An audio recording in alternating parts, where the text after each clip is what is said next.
These 10 fragrances have been the most significant in my life so far. They've been important to me for different reasons at different stages in my life. And I bet a few of you share some of the same ones because there are some absolute icons in this video. Here are 10 fragrances I would take to the grave. So let me just quickly explain the idea behind this video. 10 fragrances I would take to the grave. Partly a little bit of a fun gimmicky title, but partly a very serious video about fragrances that have meant so much to me that I treasure them. You know, when Viking kings, pharaohs, significant people through history used to be buried with things that meant a lot to them in life so that they could then take them into the afterlife, and they were buried with some very cherished personal possessions and treasures. These are the fragrances that have been the most important to me. These are fragrances that I treasure for lots of different reasons, so let me tell you what they are. I'm starting with the scent that I have probably worn for the longest period in my life of any fragrance. I wore this as the signature scent for probably about a decade, maybe even a little bit longer than that. It's the classic, iconic Jean-Paul Gaultier's Le Male. There was so much buzz about this fragrance back in the day, and it smelled a little bit different back then, a bit stronger, a little more assertive. Yes, a lot of people were wearing this fragrance, but a lot of people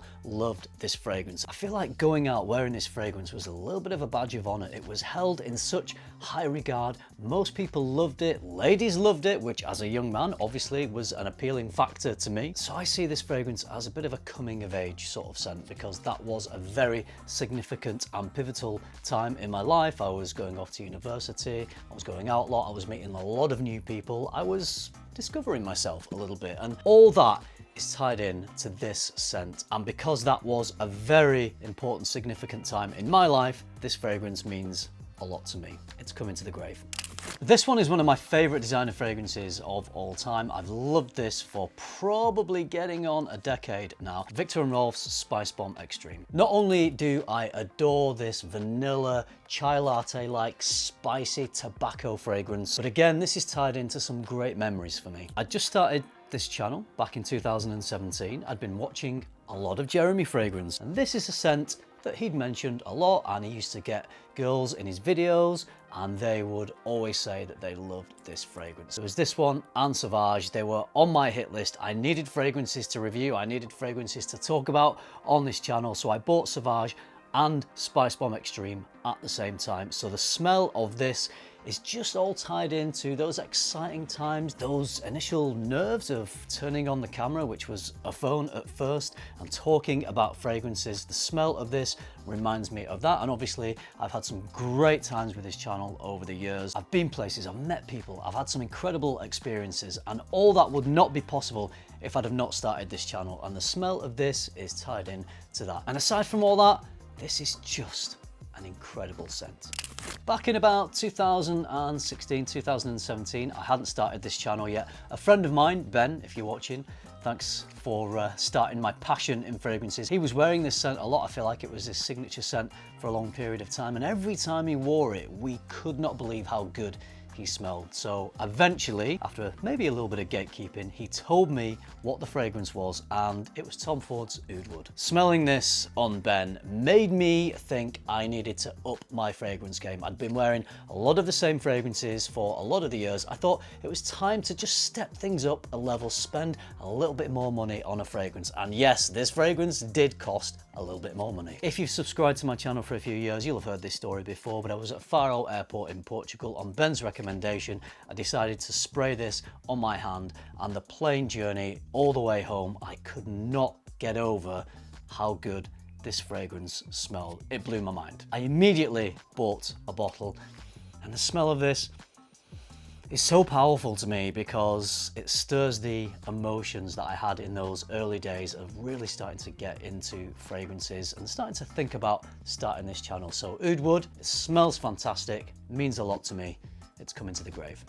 So unfortunately, loving Oud Wood and discovering Tuscan leather at the same time, my taste in fragrances was, I was liking the expensive stuff. So naturally, I was looking for options of how to smell just as good without the high cost. And as many of you know, because this is perhaps how you found my channel in the first place, I fell in love with Perfume Parlour fragrances. This one is called Dark Return, and it's based on a Kilian fragrance called Back to Black, which is essentially tobacco and honey. I get quite emotional when I smell this, and I haven't smelled it in a little while, I have to admit, but when I sniff this scent, again, it takes me all the way back to those exciting days when I was discovering people on YouTube that I was watching for the first time, people that inspired me to start this channel. Justin Copeland, Redolessence, Brooklyn Fragrance Lover. I think of all those guys when I smell this fragrance. This gave me the confidence to start my channel because I could afford to get a load of fragrances because Perfume Parlour fragrances were very cheap. They still are. The quality of this is insane to me because I've smelled the original and this smells just as good, if not better. I think it's a little stronger and a little darker. It's got a bit more attitude, maybe smells a bit more masculine than the official Kilian version. So I never actually bought Back to Black because I loved this one so much. And smelling this, the emotions it stirs of those early days of getting into fragrances and starting this channel, I almost don't want to wear this because I want this smell to stay right where it was in 2017, because if I start wearing it as much as I love it, that smell is then going to get spread out and it's going to pick up all sorts of other memories, newer memories along the way. And I kind of like the time capsule element of smelling this and just getting taken back to those days. I know that's silly and I should wear a fragrance, and I will. I'll probably wear it on very select occasions from time to time, but this one is a very important scent to me. Before I actually smelled Tom Ford's Oud Wood, I was aware of Tom Ford fragrances and that they were deemed to be luxury and popular and cool. So before Oud Wood, the Tom Ford that was my signature scent for probably about 2 years, I would say, is Noir. This is a spicy, peppery, punchy, slightly chocolatey patchouli fragrance. I used to smell so good wearing this fragrance. It really empowered me with confidence. I've just left the last couple of mil in this bottle because I don't want to say goodbye to this bottle because, again, it was important to me. I smell this and it gives me the chills a little bit because this was my more modern day signature scent. I would say La Malle was the fragrance that I was wearing as my signature scent in my formative years, but as I became a little bit older and I started to collect fragrances a bit more, this is the fragrance that I probably have worn the most. One of the reasons for that is because at the time I owned this, this was the only fragrance that I owned. It was before I had hundreds of fragrances to choose from. So this was one that I used to wear day in, day out, and I still think Noir is an incredible fragrance. I actually prefer it to Noir Extreme. Based on Redolescence's recommendation, Stephen, thank you for that. I think he was saying that this was one of his favourite fragrances at the time, if not the favourite, but he compelled me to smell this. And this was another one that blew my mind and became my favourite fragrance of all time, Roja Parfums Enigma. If I just smelled Enigma for the first time today after smelling thousands of fragrances, it might not have blown my mind so much, but I smelt this at a time where I'd not smelled that many fragrances and I'd never smelled anything that smelt as luxurious as Enigma. Two notes in fragrance that I love to this day are because of Enigma: tobacco and boozy notes. Cognac in this one. Up until this point, fragrances were very pleasant, pleasurable fragrances that you would wear as an everyday sort of thing. But this is the first fragrance that I smell that to me was on another level. It smelled way more luxurious. And this was the first time that I decided I would have a special occasion fragrance. To this day, this has remained a special occasion fragrance, so special evenings, birthdays, Christmases, all tied into the smell of Enigma. It is incredible. When I go, Enigma's coming with me, because if there is an afterlife, if there is something after all of this, wherever it is, whatever it is, I want to smell good and I want to smell of this. I made a video a few years back when I went with my family to Lapland. It was the first time that any of us had been to Finland, so it was a special trip and we were going to see Santa. It was a true winter wonderland. It was just an amazing, game-changing family experience, and the memories that I created there will stay with me forever. And I decided that I wanted to make a very special video. I took a fragrance that I didn't have any scent memories associated with it. I took a fragrance that I thought would be appropriate for a trip to the snowy Lapland to see Father Christmas. And the fragrance I chose was Zaharoff's Leather Tabac. I don't think I could have picked a better fragrance because this is dark and leathery and strong, perfect for very cold, wintry scenarios. I would probably say that some of the best memories of my life were formed on that trip, and I knew it was going to be a very special thing to intertwine those special memories with a scent, because every time I now smell this, it takes me back to, it was only 2 or 3 days, but this transports me all the way back there, and that is exactly what I wanted to create by tying this fragrance into that trip. If you haven't seen that video, it's one of the most special videos I've ever made. It's one of the most cinematic. I'll put a link to it in the description of this video so it's a little easier for you to find. And you'll watch that video and you'll see how important this fragrance was to me. So now whenever I smell Leather Tabac, it takes me back to that video. It takes me back to the moments that I cherished so much and I will cherish for the rest of my life. Leather Tabac, this one meant a lot to me.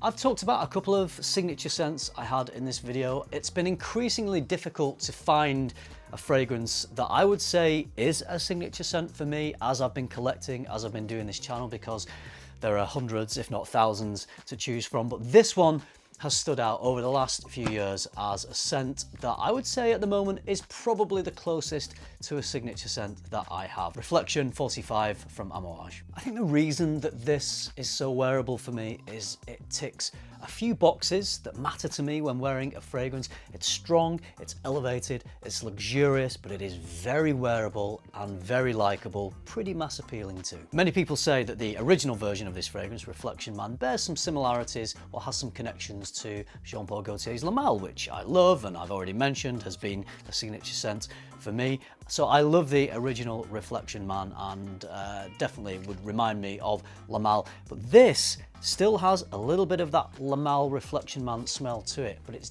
deeper, it's richer, it's got more attitude, there's more to it. I think it's a much more assertive scent, and for me more wearable because it's that powerful and that strong that I love to wear it on those special formal occasions, those special events. But this excels just as much as a casual everyday wear fragrance for me, which is why I'm saying that this is the closest thing that I have to a signature scent, and I feel like it's become a bit of me. I feel like people associate this smell with me. I think my family and friends and people that know me definitely smell this and think, yeah, that smells like Chris. And if this smells like me, if this has become a little part of my identity and it's a fragrance that I truly do treasure owning, then, you know, we're gonna get buried with the treasure, right?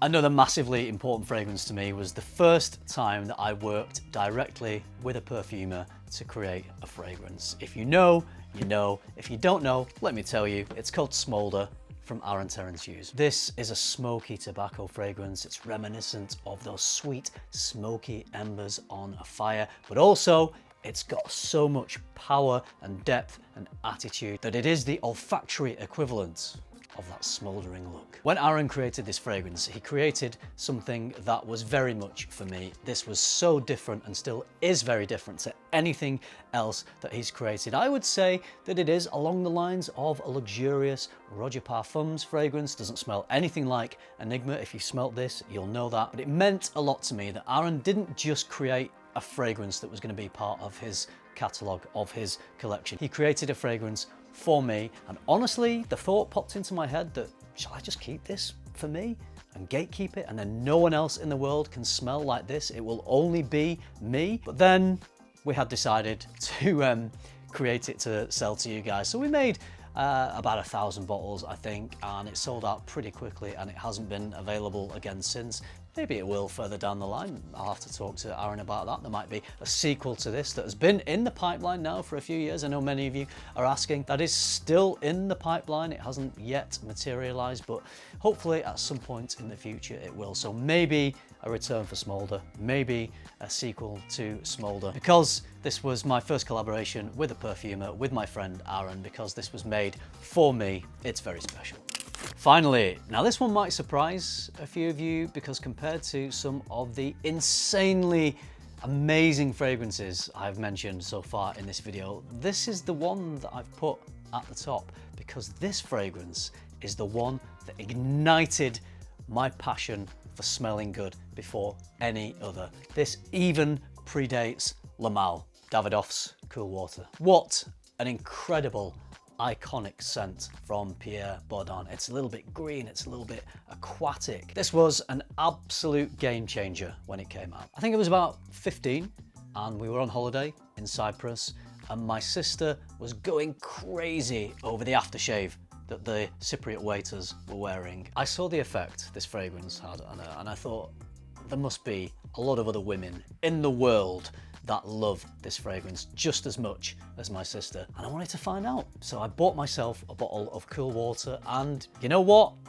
I was right. A lot of people in this world really loved Cool Water. This was my signature scent for a few years, maybe from about the age of 15 to 19. This was the first time I was wearing a scent. This was the first time that it was part of my daily routine to put on a fragrance and to want to actively smell good. And at that age, I found it so empowering. I found it so confidence inspiring to go out into the world, to go out with your friends, to go out on nights out, and for people to comment on how much they loved how you were smelling. Other things can also do that. People might comment on your style, on the clothes that you're wearing, on how you've had your hair styled. But that was the first time that anyone had ever commented positively about a fragrance that I was wearing. And when I think back to it, wearing this fragrance is probably the reason why all these years later I decided to create a YouTube channel, why I got interested in fragrance, why I got interested in talking about fragrance. If it weren't for this, I probably would never have started this channel and you probably would not be watching this video today. So thanks to Cool Water, I'm here, you're here.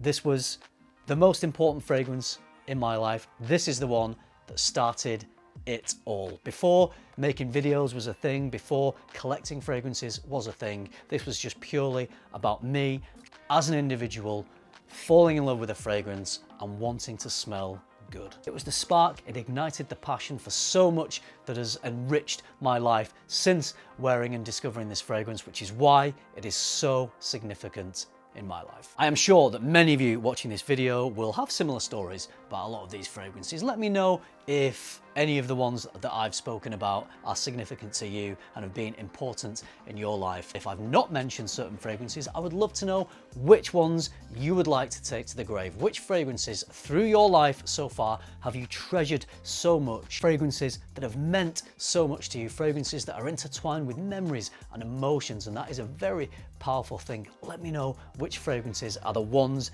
you would take to the grave. I hope you liked this video. If you did, drop a like, it really helps. Subscribe if you haven't already, and if you do all that, I'll see you in the next one. Thanks for watching, bye.